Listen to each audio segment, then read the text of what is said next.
Right now, the entire world is glued to the conflict with Iran, the headlines, the oil prices, the dramatic developments in the Middle East, and here in the United States, a lot of internal political turmoil. But while all eyes are fixated on other things, there are three critically important stories that are unfolding that could end up affecting American families far more directly than that faraway conflict. And they may last a lot longer. These three are not small issues. Each one has the potential to reshape our economy, energy costs, national security, and even the stability of our daily lives for months and possibly years ahead. Most people are completely missing them because of the Iran situation, the attack on President Trump, and the internal political turmoil. In this video, I'm going to break down these three developments you probably haven't heard much about, explain why they matter to regular Americans like you and me, and talk about what they could mean to our level of preparedness moving forward. You're going to want to watch this one all the way through, so let's just get into it. Welcome back to the One Row. On this channel, we try to focus on practical preparedness to help you and your families be prepared for whatever the world's going to throw at you. Before we get into it, it would be super helpful for me, and it would also help me and my family to be better prepared if you would hit that like button, subscribe to the channel if you haven't, and turn on notifications if this is the kind of content that would be helpful to you. Also, check out our live streams on Thursday nights at 8 p.m. as well as Sundays at 9 Eastern, where we get to interact with you live and get better together. While the world's attention remains on the military developments in the Middle East, the economic fallout from the Iran conflict is already starting to hit one of the world's largest economies extremely hard, and that is China. According to recent reporting, the war in Iran is heavily affecting China's manufacturing sector.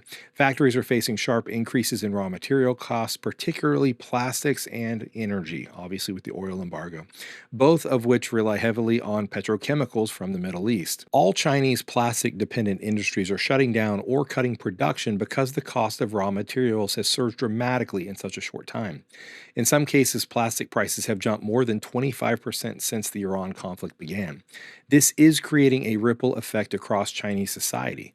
Thousands of factory workers are being laid off or sent home early without pay, leading to a strong growing unrest and protests in some industrial areas. China's economy has been troubled lately for numerous reasons, which we're not going to go into today on this channel, but the Iran war has added a new layer of inflationary pressure at a very difficult time. Energy costs are rising, supply chains for key materials are disrupted, and the uncertainty is making both domestic and international buyers more cautious. What makes this particularly significant is that China is one of the world's largest importers of oil from the Middle East. Disruptions at the Strait of Hormuz, even temporary ones, will have an outsized impact on Chinese energy prices and manufacturing costs. Because so many products Americans buy every day comes from China, even moderate disruptions in Chinese manufacturing quickly translate into higher prices at Walmart, Amazon, Target, other retailers. Analysts expect these effects to become more noticeable in the second half of 2026 as current inventory runs down and new orders reflect the higher costs. Right now, there is a serious but largely under-discussed vulnerability in the U.S. power grid that deserves attention. The Federal Energy Regulatory Commission conducted a study that was later partially leaked to the Wall Street Journal. The study modeled what would happen if a small number of carefully chosen high-voltage substations were taken out of service by some means, terrorist attack or something else.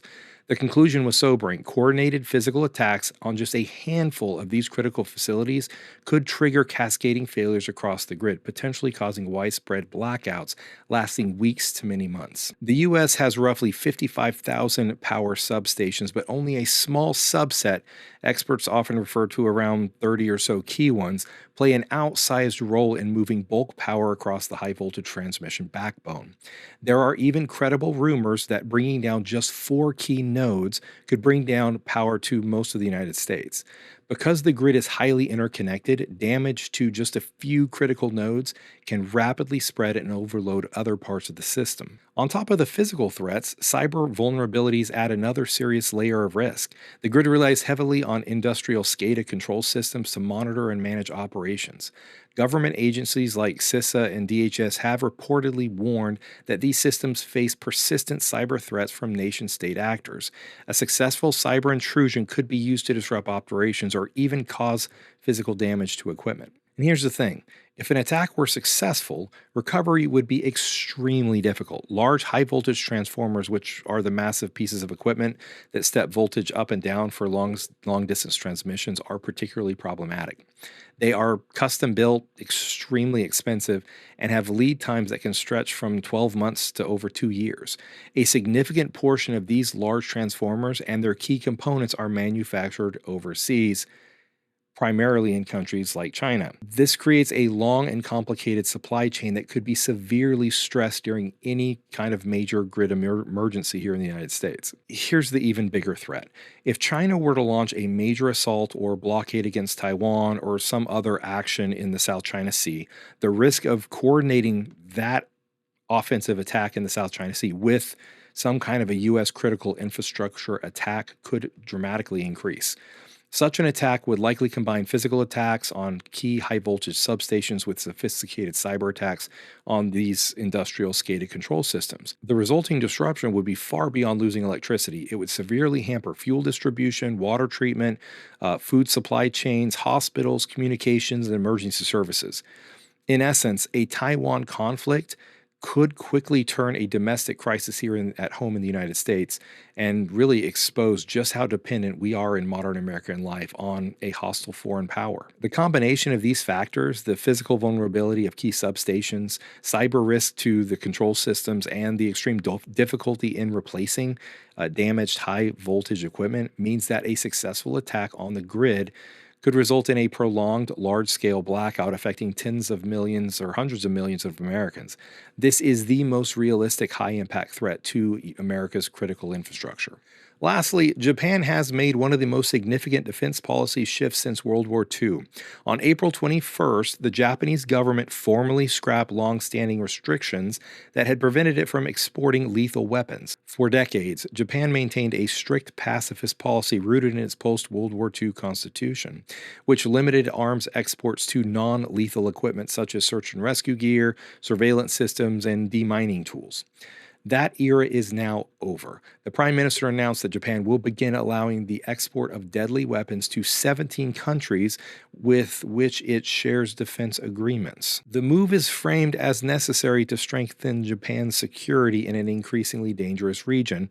Tokyo cited China's rapid military buildup, ongoing tensions over Taiwan, and persistent North Korean missile and nuclear tests as key reasons for this change. It's interesting because Japanese officials argue that no single country can protect its security alone anymore. However, as you can imagine, China has reacted very, very strongly, calling the decision dangerous moves and Japanese militarism.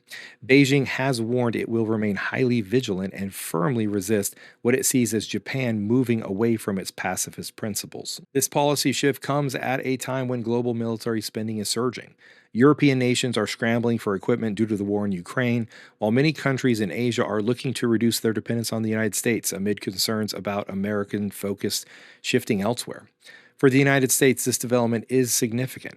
Japan is one of America's closest allies in the Indo-Pacific. Allowing Japan to export lethal weapons could strengthen collective defense capabilities in the region, particularly as concerns about China grow.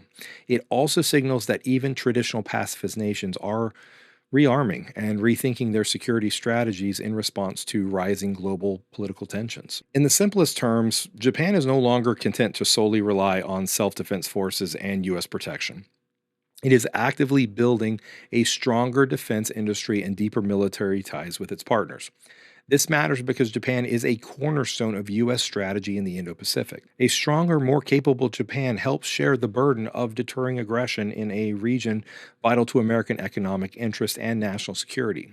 As tensions with China continue, moves like this could reduce the direct pressure on U.S. forces and help maintain stability in an area that affects everything from shipping costs to technology supply chains that directly impact American consumers every day. While the situation with Iran is critically important and could have major short-term consequences or even long-term consequences for energy prices and global stability, it's likely only a temporary chapter in a much larger story. The real long-term strategic challenge the United States, and by extension all of us, will face in the coming years is China's growing power and ambitions in the Indo-Pacific, particularly around Taiwan and the South China Sea. We as individuals can't control or change these massive geopolitical tides. We can't influence wars, great power competition, or the decisions made by Beijing, Tokyo, or Washington. But what we can control is how well we are prepared with ourselves and our families. We can get our finances in better order. We can reduce unnecessary debt. We can build real savings. We can strengthen our mental resilience. We can improve our physical preparedness, whether it's food storage, water, or power independence with solar generators and other capabilities like that. At the end of the day, the world is becoming more unstable and less predictable. We talk about it all the time on this channel. The smart move isn't to panic about things we can't control, it's to quietly build reserves and strengthen our own lives so that when these larger global pressures eventually reach our doorstep, we're not caught off guard. Thank you for watching, and we'll see you next time.